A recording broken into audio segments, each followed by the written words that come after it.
kaning story.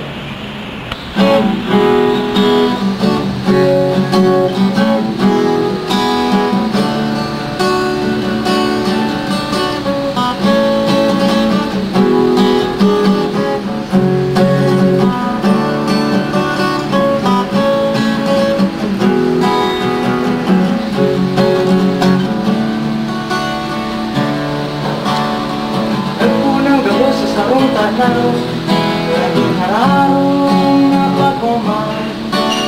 Ni Roming Cargador, Joseph ang tindera, Dulcing Pili, Buda ang pa. Dali mapapara mang Roming tanaw, kaya nagkuang imapatahaw. Si Bertong driver, sweet cafe, sa upang di ang pinadala. Sebang mamundo sa agong na harayo, madaligon luminaro, di Bertong Bantong na para maroon. Si Romy ang nagmakal, si Berto ang nagtaho. Si Romy ang nagpadaba, si Berto ang nakatanga. Sebang mamundo sa agong na harayo.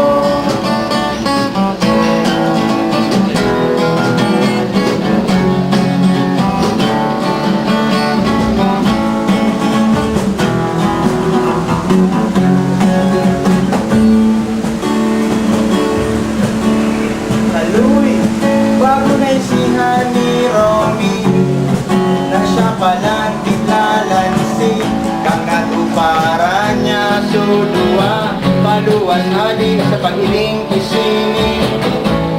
Awan na nga ni namukulugan, ang pagkamuot na inainaan, tatanaw na sana sa harayo, kantang luway-luway, bigagadan, bigagadan, bigagadan.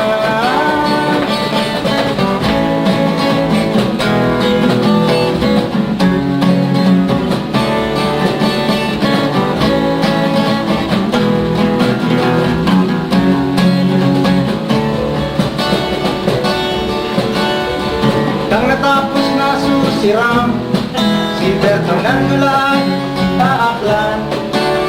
Joseph ang madalion, minaro, niya na pano, ipagmundo. Paano niya maitataran sa agong na destino sa Japan na anaming pigdadaraan ama?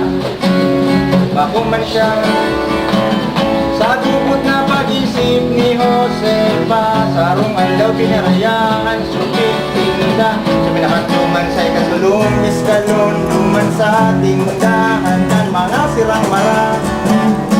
Dahil niya na gayong iisip, kanpit sa krang suduang bitis, sa tampika paril na ulang, paglupo sutawo nagarasudan, nagarasudan, nagarasudan.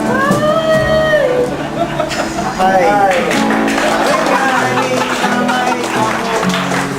nasa bado niya huminakot, kaya isarong hangos niya nasa na, pupuruto na siya sa baba, sa lalaking nagsalba, nakakuha siya kibagong umang.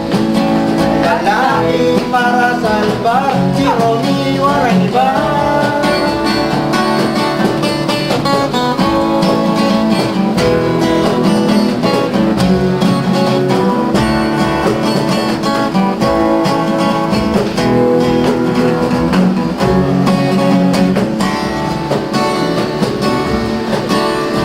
Ang istoryang araw gayni, pagayon na pagapot ang kapuso na dibdib. Pero bako araw plan sa nangyari, kaya pa din, dahil pwede. Pagpadagos nagsaro, sudua, si Romy Buda Josefa, dawa nga ni dihit na panahon, naging maugma man sinda. Kaya kung ano man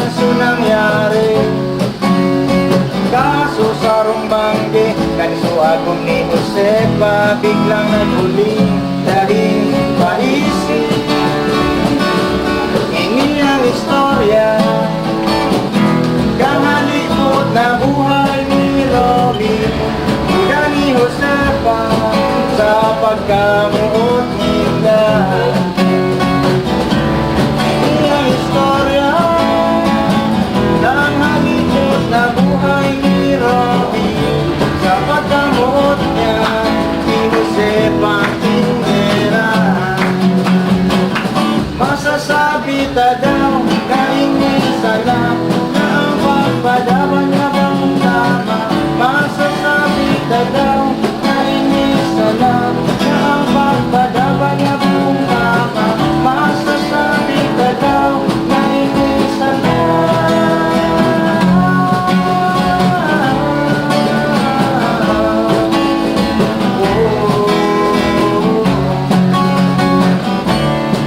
Salamat.